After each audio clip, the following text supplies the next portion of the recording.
Welcome to this exploration of the branches of biology. Biology is a vast scientific field, and to understand it better, scientists have divided it into specialized branches. Each branch focuses on different aspects of life.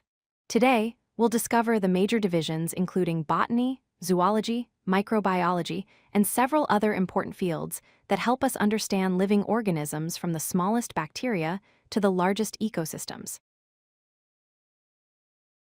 Before we dive into the branches, let's define biology itself. Biology is the scientific study of life and living organisms. This includes everything from tiny single-celled bacteria to complex multicellular organisms like plants, animals, and humans. Biologists study how organisms function, grow, reproduce, and interact with their environment. The word biology comes from two Greek words, bios, meaning life, and logos, meaning study. Let's start with botany, the study of plants. Botanists examine everything about plant life. They study plant structure, looking at roots, stems, leaves, and flowers. They investigate how plants grow and develop from seeds into mature organisms. Plant reproduction is another key area, including how flowers produce seeds and how plants spread. Botanists also study plant metabolism, which is how plants make food through photosynthesis and use energy to survive.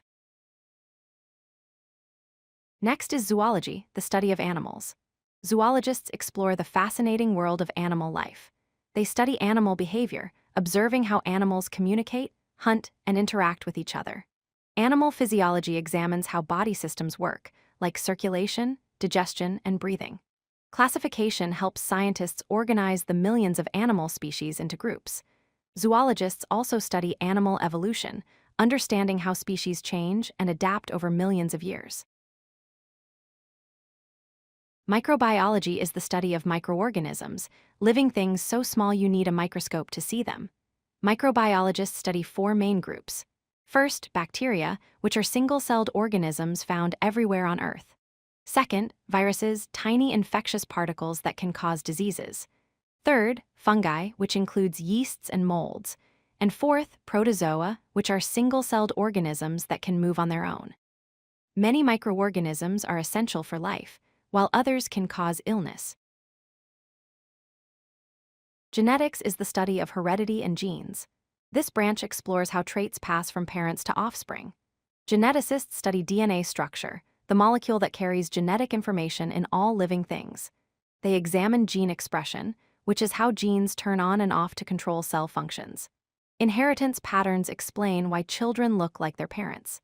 Genetic mutations are changes in DNA that can lead to variation in species or sometimes cause genetic disorders. Biology includes many other important branches. Ecology studies how organisms interact with their environment and with each other, including food chains and ecosystems. Anatomy focuses on body structure and organization, examining bones, muscles, and organs. Physiology investigates the functions and processes in living organisms, like how the heart pumps blood or how nerves transmit signals. Paleontology studies ancient life through fossils, helping us understand extinct species like dinosaurs and how life evolved on Earth. As we've seen, biology is incredibly diverse. Each branch we discussed contributes to our understanding of life on Earth. Botanists, zoologists, microbiologists, geneticists, ecologists, and many other specialists work together to solve mysteries about living things. Whether studying the smallest virus or the largest ecosystem, all these branches interconnect. By specializing in different areas, scientists can dive deep into specific topics while contributing to the bigger picture of how life works. This diversity makes biology one of the most exciting and important scientific fields. If you like this video, hit that like button and don't forget to subscribe. Visit codelucky.com for more such useful content.